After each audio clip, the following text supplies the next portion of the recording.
यदि मैं आपसे कहूं कि आप जीवित ही मोक्ष को प्राप्त कर सकते हैं, मोक्ष को जान सकते हैं, या फिर ब्रह्म का साक्षात्कार कर सकते हैं, ब्रह्म को जान सकते हैं, ईश्वर को जान सकते हैं, तो आपको थोड़ा सा अचंभित होगा कि कैसे जीवित ही ब्रह्म को प्राप्त कर सकते हैं, कैसे हम जो है मोक्ष को देख सकते हैं। अचंभित होना बनता है, लेकिन यह 100% बिल्कुल सही है कि आप जीवित ही ईश्वर को देख सकते हैं, ब्रह्म को पा सकते हैं, ब्रह्म का साक्षात्कार कर सकते हैं और मोक्ष प्राप्त कर सकते हैं अपने जीवित रहते ही। यदि आपका सहस्रार चक्र जागृत हो गया तो आप एक आनंद वाली सीमा में प्रवेश कर जाएंगे। ईश्वर के द्वार को कहा जाता है सहस्रार चक्र को। हमारा जो ब्रह्मरंध्र रहता है उसी के पास में स्थित रहता है ये सहस्रार चक्र। यदि आपका जागृत हो गया तो आप मोक्ष तक प्राप्त कर सकते हैं, लेकिन उससे पहले आपके 6 चक्र क्रमशः जागृत होने चाहिए, जैसे कि मूलाधार चक्र, स्वाधिष्ठान चक्र, फिर उसके बाद मणिपुर चक्र, उसके बाद में अनाहत चक्र, उसके बाद में विशुद्धि चक्र, उसके बाद में आज्ञा चक्र और लास्ट में सहस्रार चक्र। आज्ञा चक्र से सहस्रार चक्र का कोई भी रास्ता नहीं है। आप इन 6 चक्रों को क्रमशः प्राप्त कर सकते हैं, लेकिन आज्ञा चक्र से सहस्रार चक्र तक जाने के लिए कोई भी रास्ता नहीं है। मात्र आपके त्रिनेत्र ही, जो तीसरा नेत्र जब तक खुलेगा नहीं, जब तक आपके भ्रूमध्य में जागृति नहीं आएगी, जब तक आपके भ्रूमध्य में जो तीसरा नेत्र है वो खुलेगा नहीं, एक्टिवेट नहीं होगा, तब तक आप सहस्रार चक्र तक बिल्कुल नहीं पहुंच सकते, क्योंकि उसका कोई भी रास्ता नहीं है।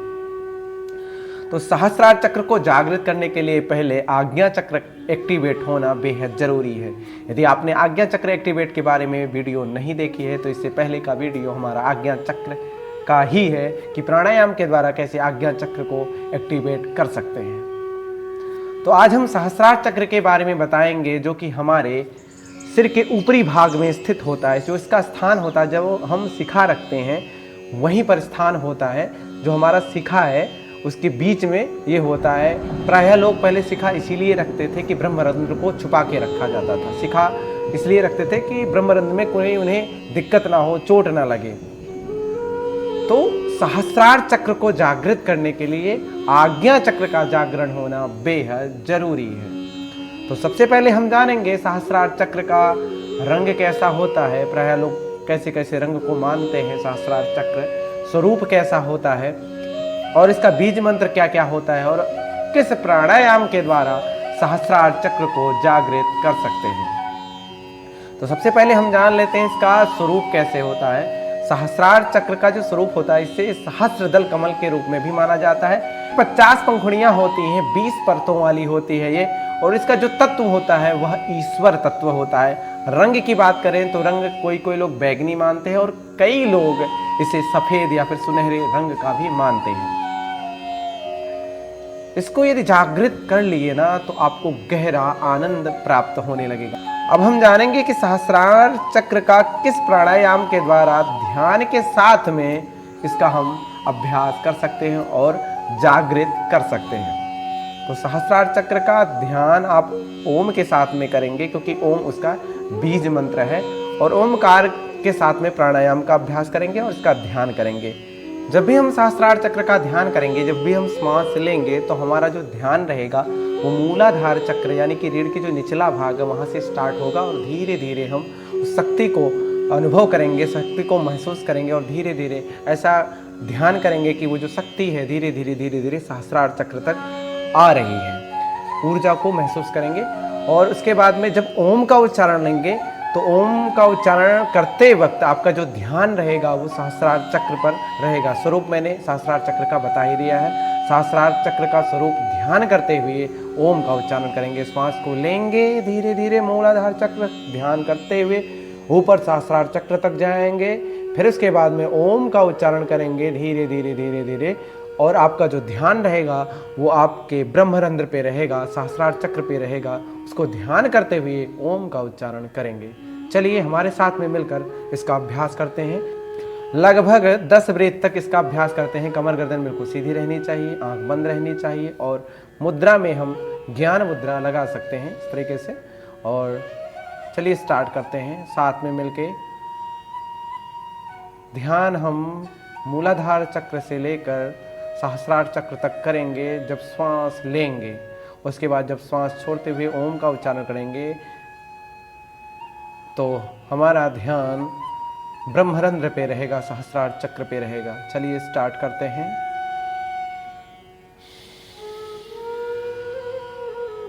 ओ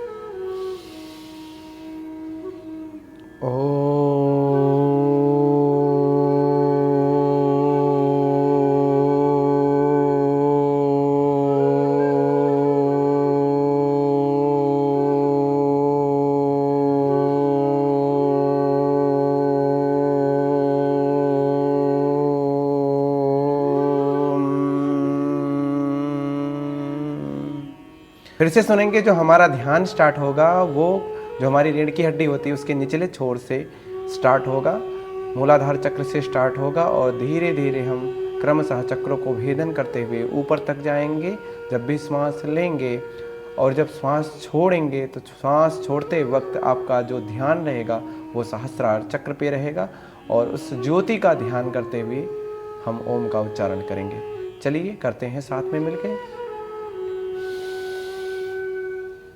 ओ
जब भी प्राणायाम का अंतिम करें तो आँख खोलने से पहले अपने हथेलियों को इस तरीके से रगड़ेंगे